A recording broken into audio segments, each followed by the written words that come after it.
Hello, everyone, and welcome to another session here with the Georgia Department of Education Community for Music Technology. And we are getting rapidly closer to the end of the school year here as we begin to have our final projects and work toward things, especially if you're in a class that you teach the entire year. You're narrowing down the end of your curriculum, and that's all great and good. So, what better time to talk about assessment? Yes, you heard me right. Everyone's favorite topic of assessment. And as we go along here, I hope that I'm going to provide you some things that may challenge you a little bit in what you consider assessment and how you're assessing things, and then maybe provide some alternative perspectives or maybe some new tools that you might use to be a successful assessor of music technology. I hope it just makes you think a little bit about assessment and how you are functioning as an assessor and a teacher. So let's talk to some basic ideas of assessment and why we have assessment. Well, and besides the fact that, hey, you're a teacher and you need to know how your students are doing, assessment on a large scale is put in place because stakeholders in the student's education need some way to prove that a student is learning. Now, I say prove because we all know from being in the classroom that a basic test or a given project or whatever don't necessarily prove that a student is learning, but they are ways to provide evidence that the student is learning, and that's what's being considered here. So, as we think about it, what are some of those people that are stakeholders in the student's education? Well, their parents are stakeholders for sure in their education. The principal of your school is a stakeholder. How he is perceived within the community has a lot to do with how students prove themselves on assessment. The school system itself needs accreditation, so they need to prove that they're teaching you something.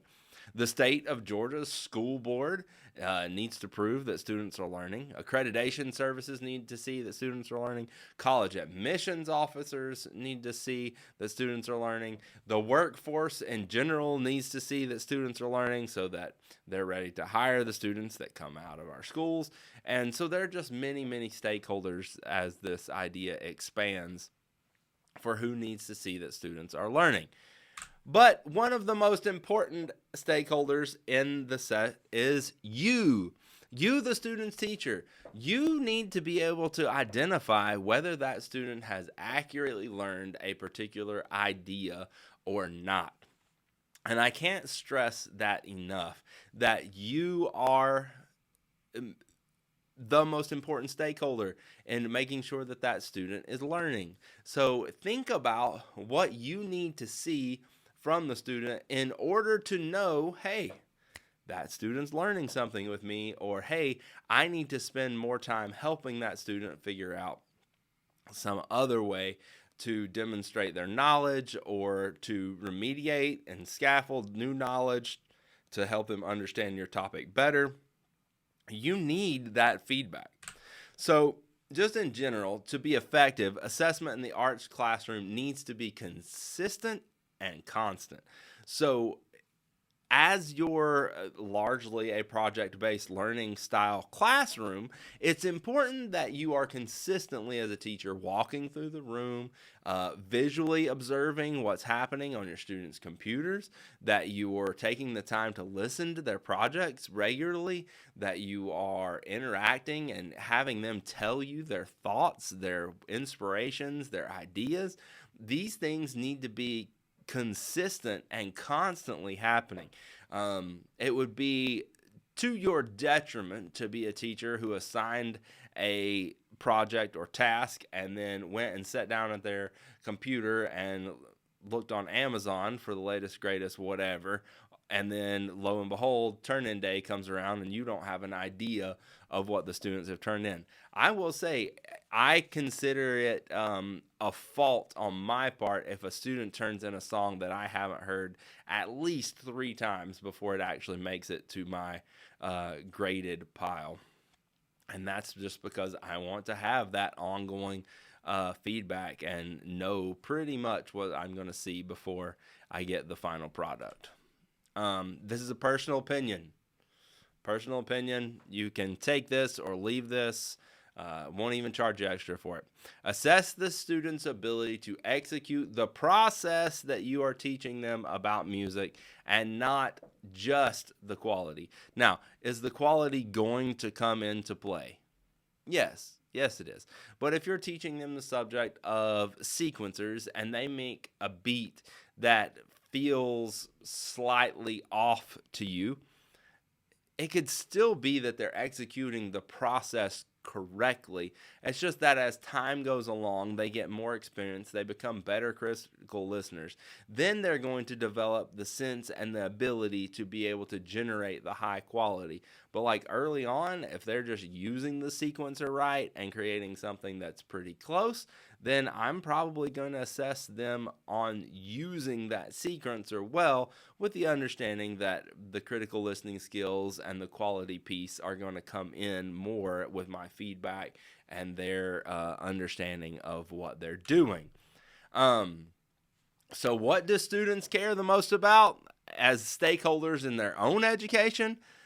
Their biggest concern is the grade, or at least that's been my experience.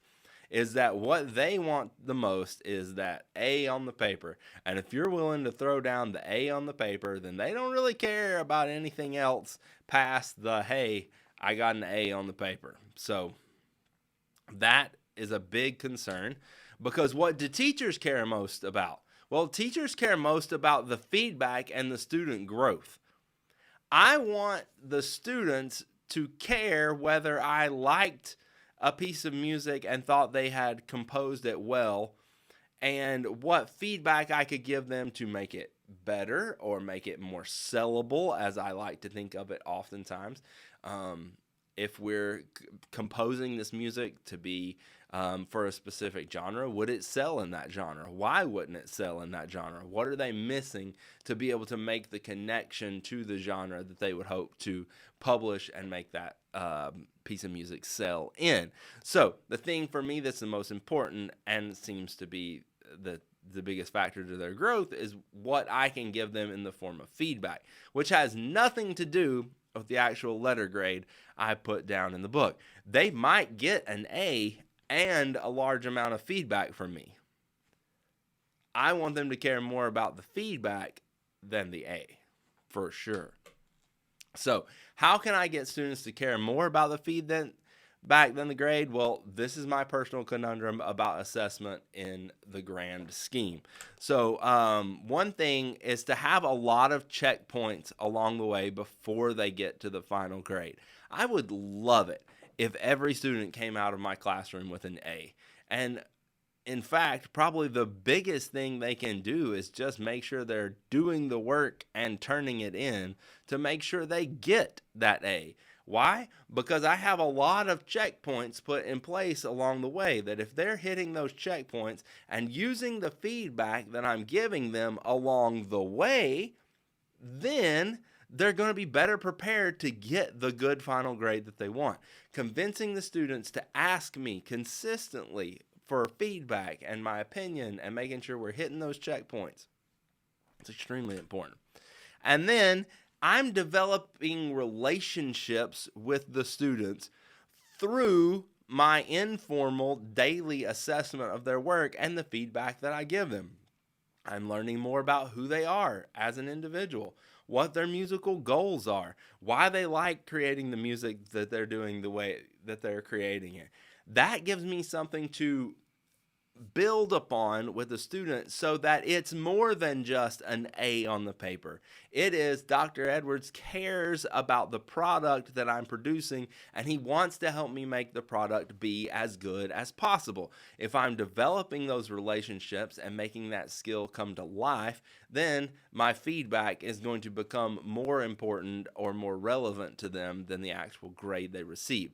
So there's a bit of trust there that they learn along the way, that if they ask me a question, I'm willing to help them. I'm willing to give them ideas. I'm willing to show them a few steps at a time and then ask them to continue in that format. You think of the I do, we do together, you do kind of principle.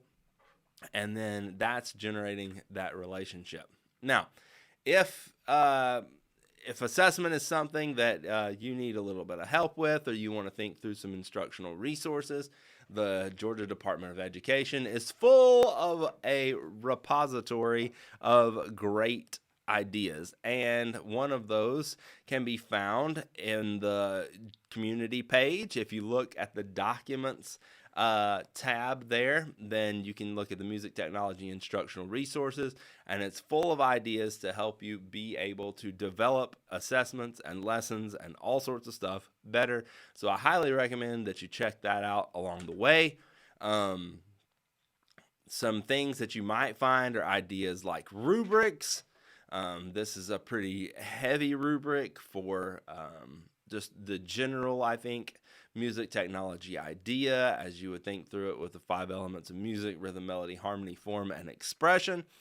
And then what you receive from those types of rubric-based assessments, or any assessment, is information to help you understand where your students are at. So this might provide you information for background knowledge that the students understand about music and their musical preferences. It might allow you the ability to group students effectively based on their likes and their dislikes and their abilities. It might provide you an understanding of what topics you need to give more focus to at the moment in class, and maybe what topics you need to give more focus to in future classes when you teach this material again. Oh, this idea didn't come across as well because the student work doesn't reflect it, so where am I at with that? And that's a big deal.